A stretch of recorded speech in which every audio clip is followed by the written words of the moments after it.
You don't have to be an executive to manage effectively and create team dynamics that you value. I'm on my way through my career, 6.5 years in, firmly in middle management, but I'm going to walk through what I've done to effectively manage up and down and create supportive, productive, and collaborative team dynamics. As a quick introduction, I'm Kimmy. I'm 29, living in New York City, working in consulting in a hybrid environment, and welcome to On Our Way, a channel where we talk about navigating careers through the lens of being women. Getting right into it, I think you can build a productive team culture by being intentional with time, both up and down. Starting with managing up, for me, it's helpful to have dedicated time. Based on my client work, I have it weekly with those that I report to. This is now that I'm in that middle management. When I was a lot more junior, I had them a couple times a week. During these standing calls, I come with a set agenda and I send it to them ahead of time. So if they have the time, they can start to skim through to get a sense of what my questions and updates will be. But regardless, I share it during that meeting or call so they can follow along.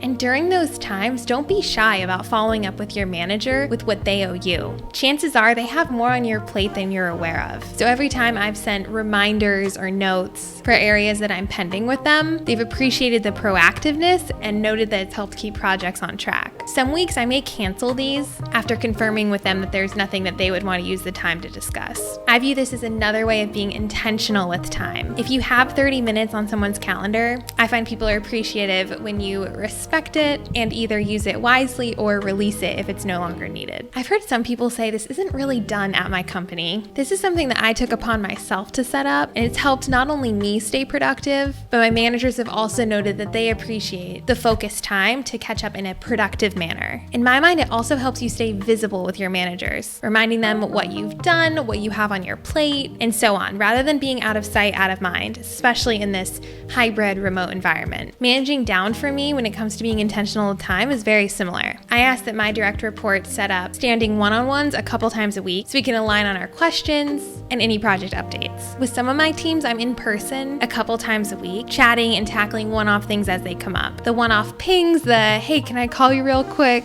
Those are usually reactionary. For instance, we just got off a client call and we have questions or action items. Whereas those standing calls are a good time to be proactive and zoom out on our status and progress. On these standing calls, we can be strategic moving forward, as well as tackle any residual reactionary items that we maybe couldn't get to during those ad hoc calls. Another component for me of being intentional with time is intentionally building human connection and encouraging people to bring their whole selves to work, especially in the case where some folks may be hybrid and some may be remote. I take a couple minutes at the start of those scheduled catch-ups to ask how the person is, how was their week or weekend, how their family, kids, depending on the dynamic, how everyone is. It can be tough if it's a busy day and you know that you have a lot to get through, especially if you're an introvert like me. But for me, building that human connection is an effective tool in managing up and down because you have that trust in people. Be willing to open up an appropriate amount. This could be like, for instance, saying that you got dinner with your sister at a new restaurant that you've been wanting to try when someone asks about your weekend. A little bit personal, but also not an uncomfortable amount, like saying you and your sister got in a huge fight and your mom had to be called in to intervene. All of this takes some emotional intelligence to navigate what is an appropriate amount based on your personality and your relationships. And this is something that gets easier to navigate with time. For me, a line is not following each other on personal social media accounts. I'm comfiest when there's a little bit of separation between myself and those that I manage or who manage me. It may be that I'm more of an introvert and it takes me a while to open up. So instantly having someone that I work with be able to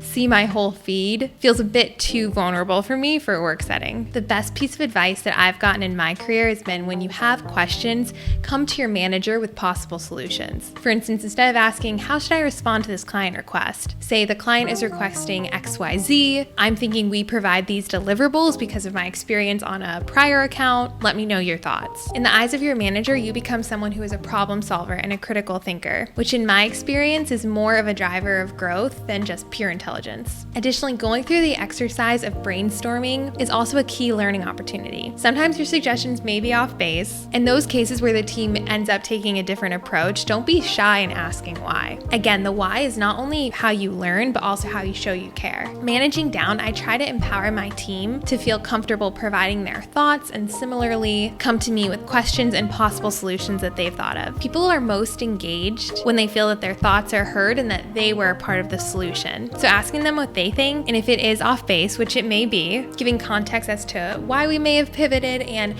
how they could think about it in the future. Now for the art of delegation, the most productive teams that I've been on have been where everyone is, for the most part, operating at the top band of their ability, because that means everyone is being most efficient with their time and doing things that they can actually learn from. People grow the most, I find, when they're trusted with tasks that are at the top of their band and constructively pushing that band up while providing them the environment to ask questions and building that trust where they can come to you if they're struggling. For instance, most weeks we have status calls with clients. So someone has to update a PowerPoint deck and touch base with other team members to make sure all the aspects are updated. In my eyes, updating a status deck with updated dates and timelines, upcoming meetings, and so on is a task with someone that has a couple of months of experience can do and learn from. Learning about how project timelines progress or change, how to present discussion items, and how to build client deliverables, versus someone like myself who's a couple years in already has that experience. In summary, what could be seen as